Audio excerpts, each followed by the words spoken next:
The story of the Sopranos character Carter Chong is a very interesting one.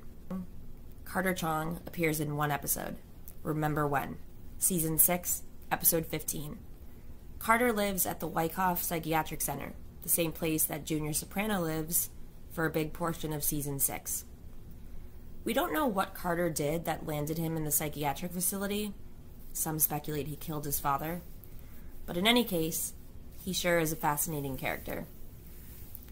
Junior takes a liking to Carter.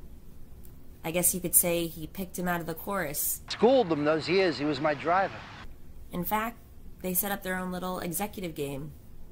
Though when Junior gives Carter his taste from the game, we see Carter is not too concerned about getting his taste of the buttons. Instead, he's feeling pretty satisfied with a taste of recognition and praise from Junior. Speaking of growing up, when it comes to Carter's home life, we learn his dad was not the kindest man. In fact, Carter tells a story of getting a 96 on a spelling test, the highest grade in the class, but coming home to his father, asking him where those 4 other points were.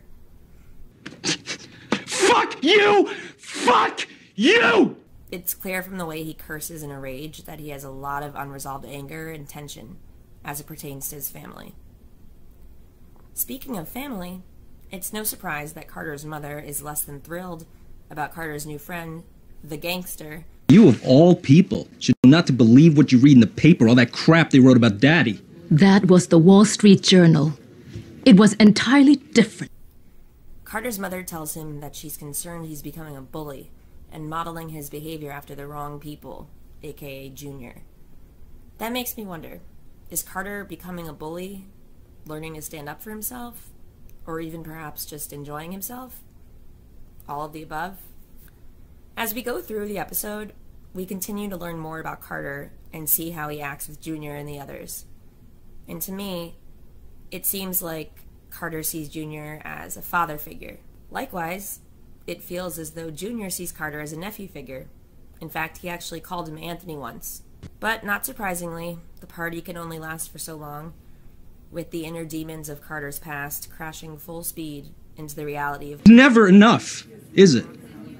My whole time at MIT, you told me get out and make friends. Now I finally do learn to assert myself a little. Suddenly that's a negative.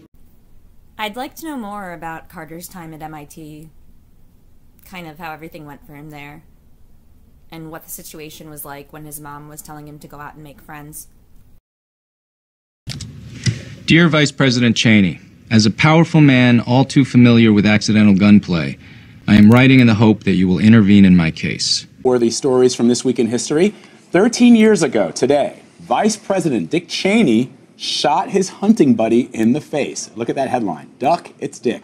Cheney was quail hunting with Harry Whittington in Texas when he accidentally fired a shotgun, not realizing it was pointed at Whittington. Can I get a Kit Kat at least? Do you believe this guy? So about the yard. You believe this fucking guy? Oh, fuck me.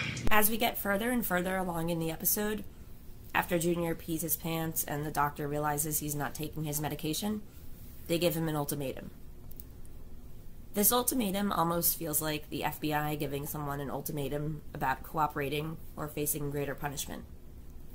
But to Carter, it's almost like Junior has flipped.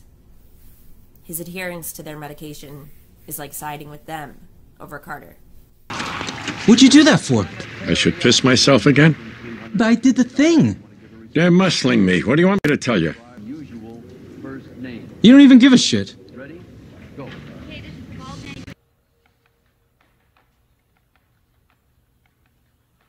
I mean, don't you love me?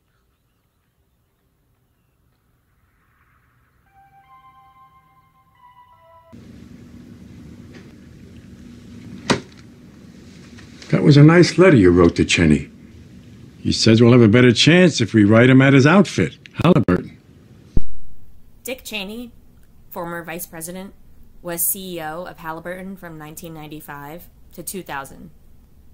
In early 2000, while still serving as the CEO of Halliburton, Cheney headed then Governor of Texas George W. Bush's Vice Presidential Search Committee. Grandpa was a lion. A shape with lion body and the head of a man. You'll see. You'll defend your children like a lion with her cubs. You're very smart, Anthony. I'm sure you're very good with spelling, too.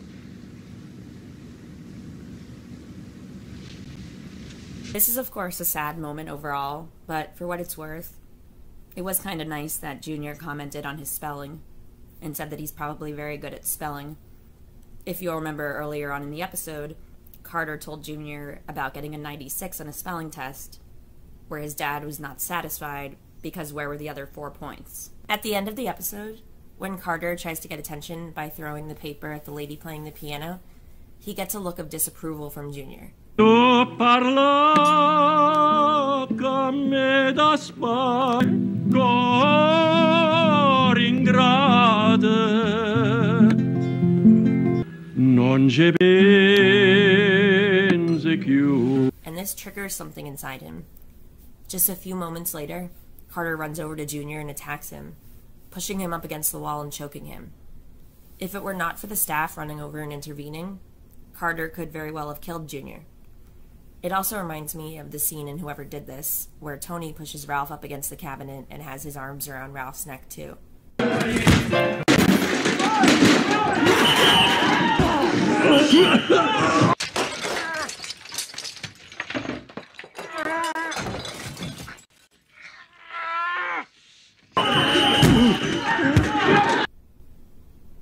So, overall, what do you think about Carter Chong and his performance on The Sopranos? I'd love to hear your thoughts.